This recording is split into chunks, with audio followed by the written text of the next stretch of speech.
Ribbon magnesium ribbon वाला experiment करने से पहले हम इस चैप्टर का बेसिक आइडिया ले लेते हैं।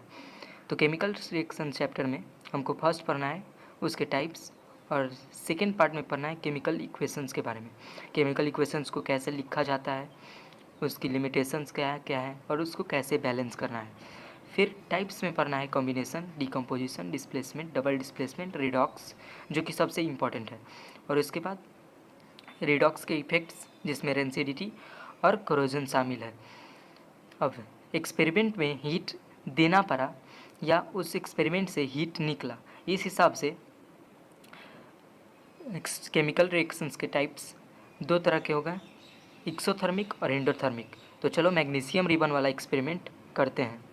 So here I have a strip of magnesium which is cut from the magnesium ribbon.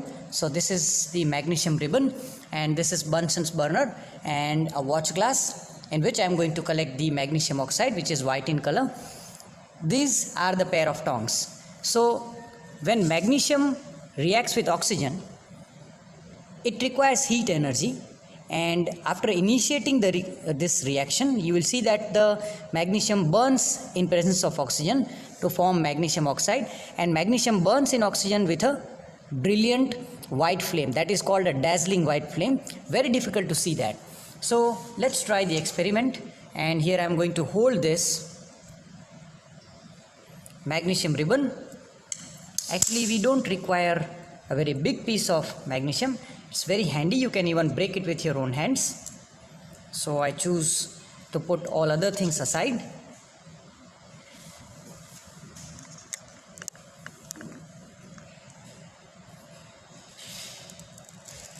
As you can see that magnesium burns with a dazzling white flame.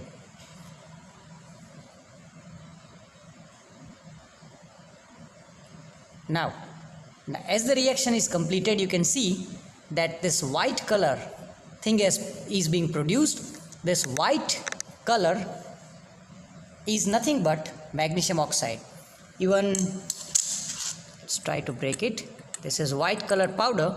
This white color powder is nothing but magnesium oxide. So as you saw that magnesium burns with dazzling white flame. तो experiment के बारे में जानने से पहले हम लोग physical change और केमिकल चेंज के बारे में जानते हैं। तो फिजिकल चेंज वो चेंज होता है जिसमें कोई भी नया सब्सटेंस नहीं बनता है। जैसे कटिंग ऑफ पेपर, इसमें पेपर के काटने पर या फाड़ने पर कोई नया सब्सटेंस नहीं बनेगा। और केमिकल चेंज वो चेंजेज होते हैं जिसमें कोई नया सब्सटेंस बनता है।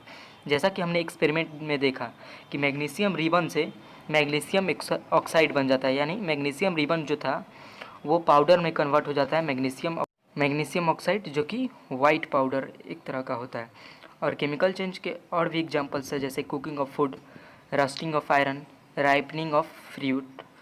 अब केमिकल रिएक्शंस क्या होते हैं, क्योंकि पूरा चैप्टर केमिकल रिएक्शंस के बारे में है। तो केमिकल रिएक्शंस क्या होता है, तो एक केमिकल सब्सटेंस का दूसरे केमिकल सब्सटेंस में ट्रांसफॉर्म हो जाना है, यानी बदल जाना, केमिकल रिएक्शंस कहलाता है। वो केमिकल चेंज को ही एक तरह से केमिकल रिएक्शंस कहा जाता है। तो इसकी एग्जांपल भी सेम है जो केमिकल चेंज में थे। अब केमिकल रिएक्शंस जैसा कि हम लोगों ने देखा एक्सपेरिमेंट में मैग्नीशियम कन्वर्ट हो जा रहा था मैग्नीशियम ऑक्साइड में, तो वो एक केमिकल रिएक्शंस है।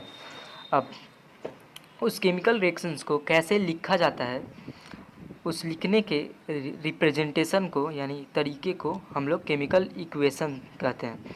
तो उस चीज़ को लिख सकते हैं हम एक सेंटेंस के फॉर्म में। मतलब जो एक्सपेरिमेंट था वो एक सेंटेंस के फॉर्म में ऐसे लिखा जा सकता है, magnesium is burned in air to form magnesium oxide first, यानी मैग्नीशियम एयर के प्रेजेंस में मैग्नीशियम ऑक्साइड में जलकर मैग्नीशियम ऑक्साइड में कन्वर्ट हो जाता है।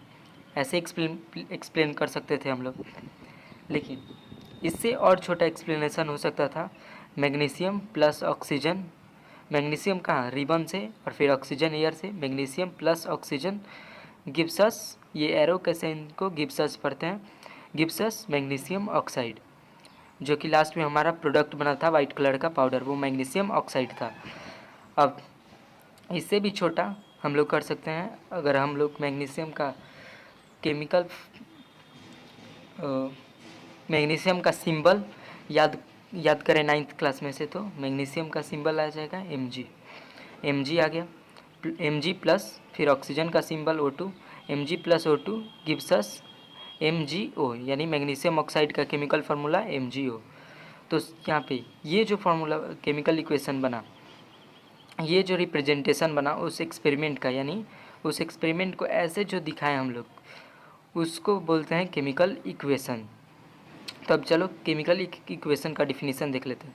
तो representation of a chemical change या केमिकल रिएक्शन, यानी कि किसी केमिकल रिएक्शन का representation in terms of symbols and formula of the reactants and products, यानी रिएक्टेंट्स और प्रोडक्ट्स के टर्म्स में उस केमिकल रिएक्शंस का एक्सपेरिमेंट रिप्रेजेंटेशन को हम लोग केमिकल इक्वेशन के नाम से जानते हैं। यानी किसी केमिकल रिएक्शन में जो रिएक्टेंट्स और प्रोडक्ट्स भाग ले रहे हैं, उनके सिंबल और केमिकल फार्मूला के हिसाब से रिप्रेजेंटेशन को हम लोग केमिकल इक्वेशन कहते हैं।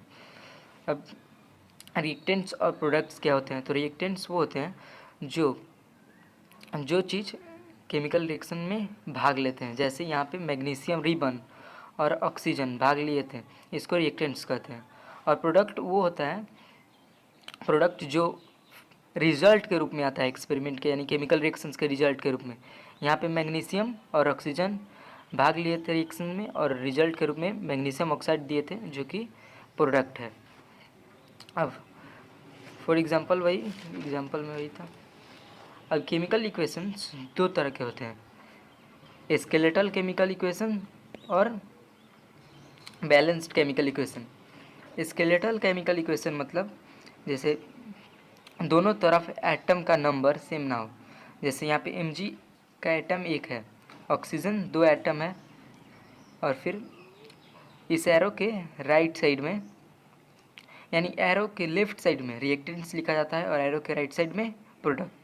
और रिएक्टेंट्स में एटम का नंबर अगर प्रोडक्ट्स में एटम के नंबर के इक्वल ना हो तो उस केमिकल इक्वेशन को स्केलेटल केमिकल इक्वेशन कहा जाता है। जैसे Mg यहाँ पे 1 एटम है, यहाँ पे भी 1 एटम है, ये तो ठीक है, लेकिन ऑक्सीजन यहाँ पे 2 एटम है और यहाँ पे 1 ही एटम है।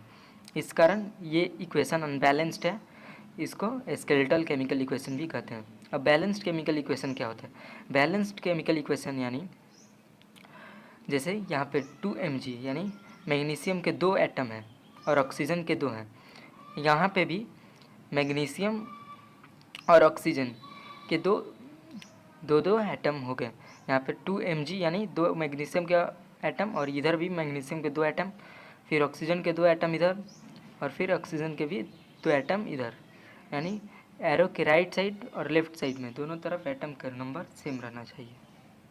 अब चलो देखते हैं how to balance chemical equations. तो केमिकल इक्वेशंस को कैसे बैलेंस करना है, यानी C+O2 जो दे रहा है CO, ये एक अनबैलेंस्ड इक्वेशन है। यानी C इधर कार्बन 1 है, इधर भी 1 है, लेकिन ऑक्सीजन इधर 2 है और इधर 1 है। तो इसको बैलेंस करने के लिए हमें कैसे किया जाता है इसको सीखना है।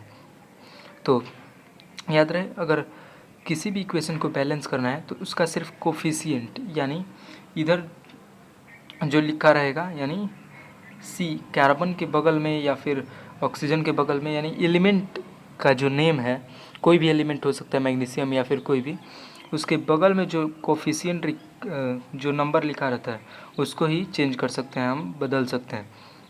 और फिर यहाँ का जो नंबर है इसे सबस्क्रिप्ट कहते हैं। जैसे O के नीचे लिखा है 2, इसको सबस्क्रिप्ट कहते हैं, इसको कभी भी चेंज नहीं करना है।